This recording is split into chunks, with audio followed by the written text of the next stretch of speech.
Well, I think everybody has a different list of countries that they consider to be the ones that count as rising powers, and it's, I think, one of these debates and discussions in which you can have an awful lot of fun with, but ultimately you're never going to resolve to everybody's satisfaction.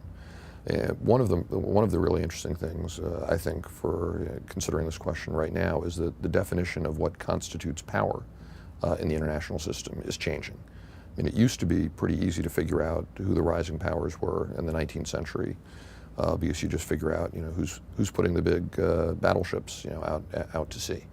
And there were good, static measures of military force and the like that you could capture. And I mean, clearly, military force is, one of the measures of who counts as a rising power, in our day and age as well. But with the changes in the global economy, with globalization and whatnot, there are a whole host of other factors: economic, social, political, diplomatic, cultural, ideological, that also get folded into the mix. And so you can have a city-state like Singapore that you wouldn't normally consider to be a world power. Because it doesn't have a sizable military, it doesn't really rate on many of the standard indices that you would use. On the other hand, and as we look at the carnage in international financial markets this past week, if you're measuring a rising power on the basis of sovereign wealth fund, Singapore is going to count. Gulf states, who again, by other measures, wouldn't count, are going to count, and so on. Likewise, you then also have to fold into the equation non-state actors, be they terrorist groups or the international corporations.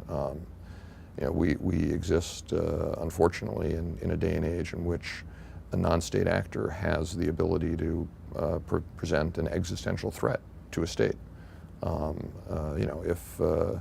If a nuclear device were to go off in New York today, that would be a major problem for the United States, to say the least. And so, do you consider Al-Qaeda to be a rising power because they can, in fact, potentially pose an existential threat to a state power? So I think it's a really interesting question and a very complicated question. I'm not sure, that I have all the answers.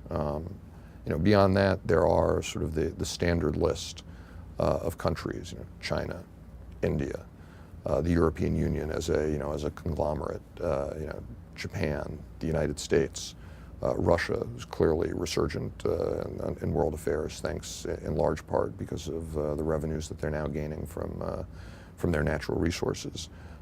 Brazil, South Africa, there's sort of the standard set of countries that everybody agrees, okay, well, we know that these 6, 8, 9 countries count as the major powers, the rising powers that are going to shape the world of the 21st century. After that, though, the agreement and consensus breaks down pretty quickly. I would say some of the salient characteristics that you would look for would be military power and the ability to project some amount of force beyond their own borders, if not necessarily globally, but at least some sort of regional, military force. Global economic power is another, is another factor, and that can be, as a consumer, as a producer. There are a number of different ways in which you can take a cut at it. Maybe they're just lucky enough to be sitting on top of a whole heap of natural a natural resource like oil or gas.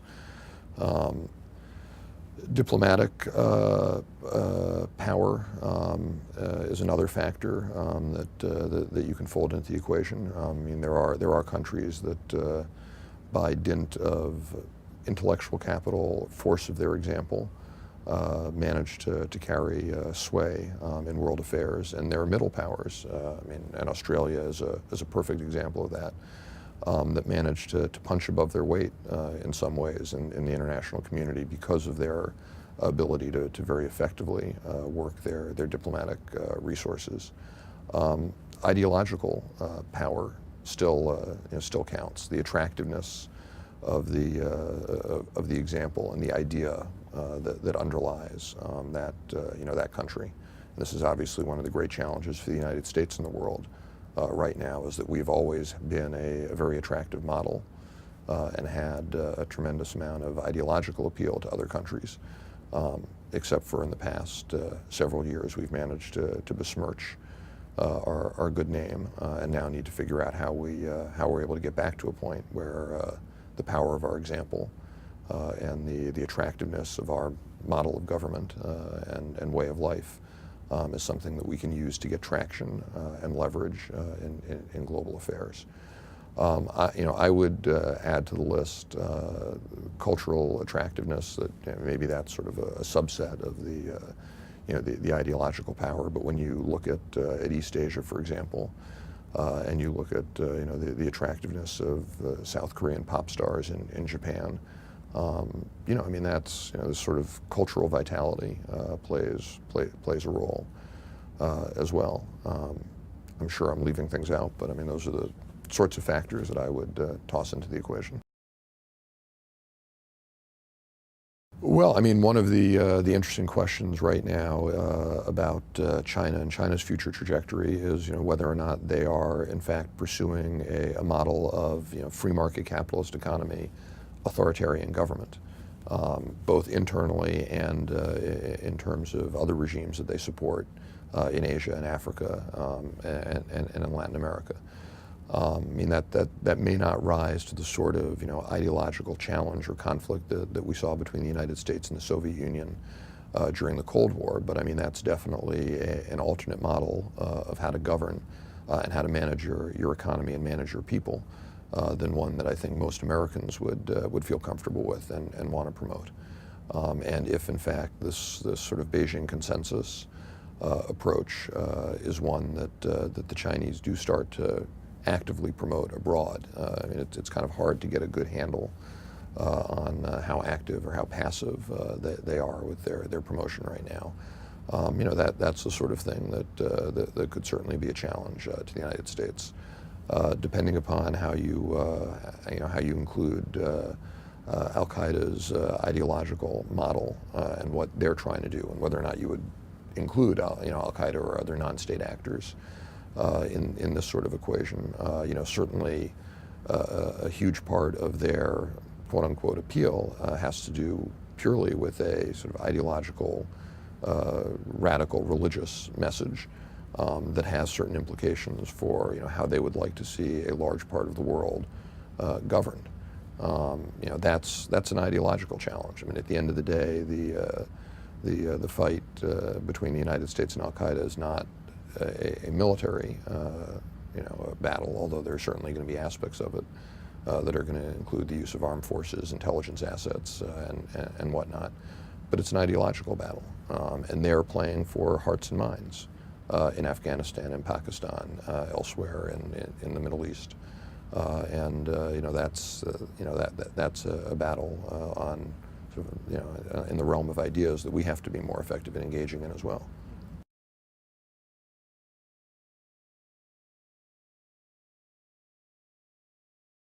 I'm not sure I would say if there are battle lines per se forming. It's definitely an issue that there's a lot of debate about. From my perspective, I have sort of two problems with this. The idea of a league of democracies. Although, certainly I like democracy as much as the next guy, and I'm all for democracies, coming together and coordinating, consulting with each other in the conduct of their foreign policies. But the two stumbling blocks are, when you actually seek to operationalize foreign policy on the basis of shared democratic interests, things break down pretty quickly. When you look at the challenge that we face in Southeast Asia with Burma, for example, part of the problem certainly is China's orientation towards Burma, but a big part of the problem is the orientation of our democratic friends and allies, India, Japan, Thailand, and so forth. And so it's not at all clear that just being democracies and having that as a shared value is sufficient to override the other interests that guide nations in pursuing their foreign policy. You know, when we look at the Burma case, the stumbling block that we face in the UN doesn't come so much from China, although China, you know, has not been as helpful as I would hope they've been. It comes from South Africa, you know, a fellow democracy. It's come from you know, Vietnam and the Security Council, which, I mean, certainly isn't a democracy, but you know, is arguably on the glide path in that direction. So I think there's sort of this operational problem. The second problem, you know, beyond that, is that when we look at the shared common global problems, like climate change, for example, that the international community faces, we're simply not going to be able to solve them unless we are able to engage effectively with all of the other major powers. And that includes those that are democracies and those that are not democracies. And if we approach problem solving, you know, through exclusive forums like a League of Democracies that, you know, would include only democratic countries and invariably and unavoidably exist in a state of tension with the major powers who aren't democracies, that's not going to lead to a situation in which we're going to be able to effectively come together and face these common problems through common policy. They haven't yet, and you know, we've seen that in the ongoing debates over UN Security Council reform, for example. You know, if these international institutions and these global intergovernmental organizations are going to be able to be effective and serve a functional problem-solving role in the 21st century, which at the end of the day, after all, is why they exist, they need to be able to reflect the power realities of the world as it is today, not as it was 60 years ago. And that's going to be a painful process to get from where we are right now to where we need to be. But if we can't do that, if these organizations don't have the necessary plasticity and elasticity to evolve, then they're going to become increasingly less and less relevant because they're simply not going to be able to drive decision making or provide the resources that are needed to solve the problems that they were created and exist to be able to solve.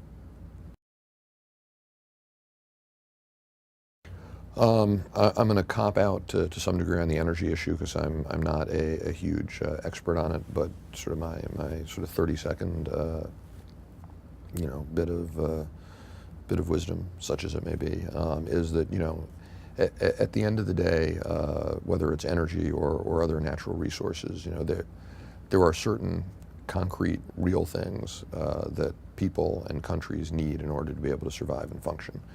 You know, energy is clearly one of those critical input factors that you need to be able to keep your country and keep your economy going. It's a finite resource, at least the way in which we currently you know, are organized. You know, and it's not only in terms of being, you know, the carbon base of our economy. It's not only a finite resource, but it's a resource that's concentrated in you know, a limited number of hands, which then creates all sorts of interesting you know, dynamics between the producers and the consumers of energy. You know, it's hard to imagine, for example, that Russia would be resurgent on the world stage in 2008 if it wasn't for the fact that we've had this massive run-up in energy prices over the past several years.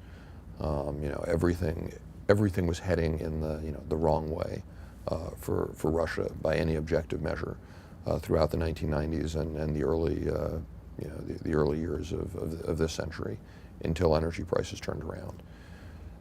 You know, energy prices turned around. All of a sudden, Russia finds itself sitting flush on a large amount of money that they can then use to revitalize and modernize their military. As they do that, they've now started to flex their military muscle and send out some clear signals that they're back on the world stage. So I mean, there's quite a lot that flows from who controls energy resources in terms of how national power is constituted.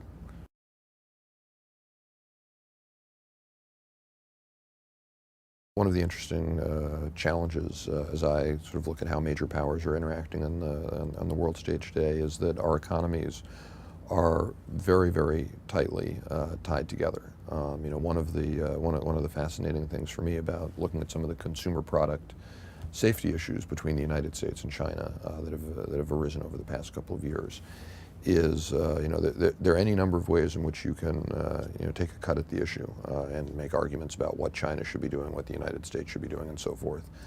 But the bottom line of it is a sign of just how closely integrated and entwined the U.S. and Chinese economies have become. That in fact it's one unified supply chain in effect that unites our two countries.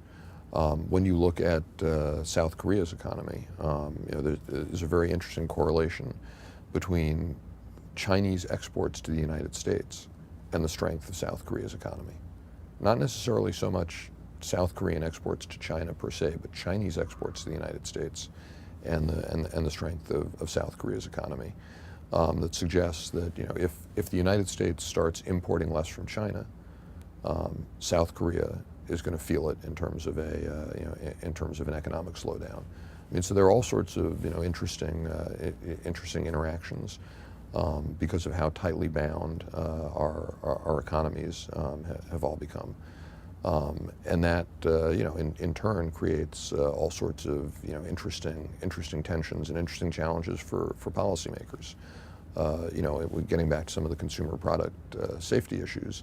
Is the right response for the United States in dealing with some of these questions having to do with standards at Chinese manufacturing facilities to come down hard on China in the context of trade talks, or is it to recognize that because we have this economic integration that we actually need to be throwing more resources at our own Food and Drug Administration and Consumer Product Safety Commission to deal with the realities of what a globalized marketplace actually means for U.S. consumers, that we need to have more adequate domestic policy tools that to face the new reality of the international economy.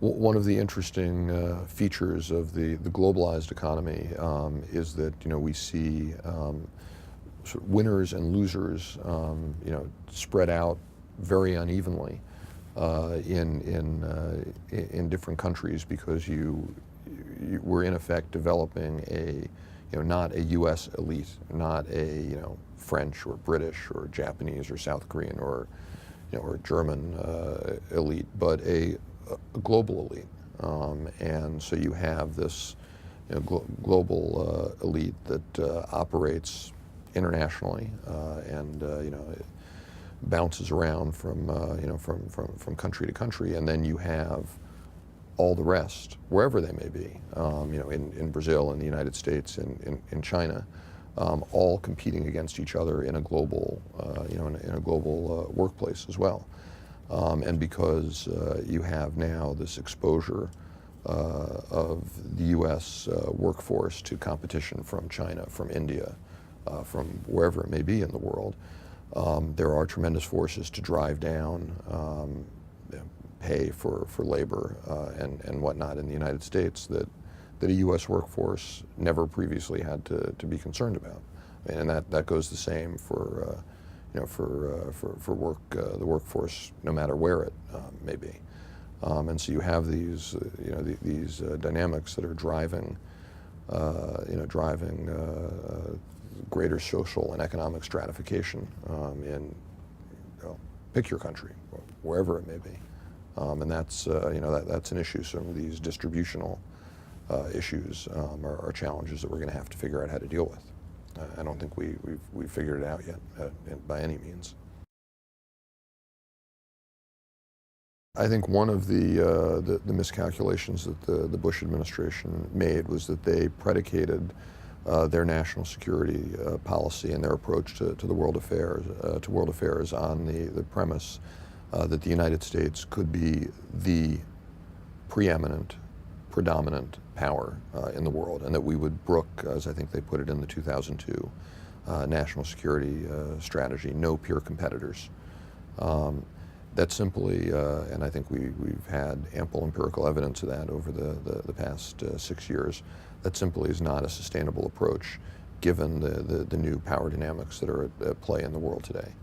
And so, I mean, following from that, I would recommend and I would hope that the next administration is going to adopt a national security strategy that takes into account the realities of how the globe is organized, where the different power centers are, and adopts a slightly more nuanced approach to developing effective U.S. leverage so that we can pursue our national interests, work with our friends and allies to do so wherever possible, and to bring about partnerships with those countries that we may not always see eye to eye with on every issue, but whose cooperation we need if we're going to be able to solve the challenges that face the world in the 21st century.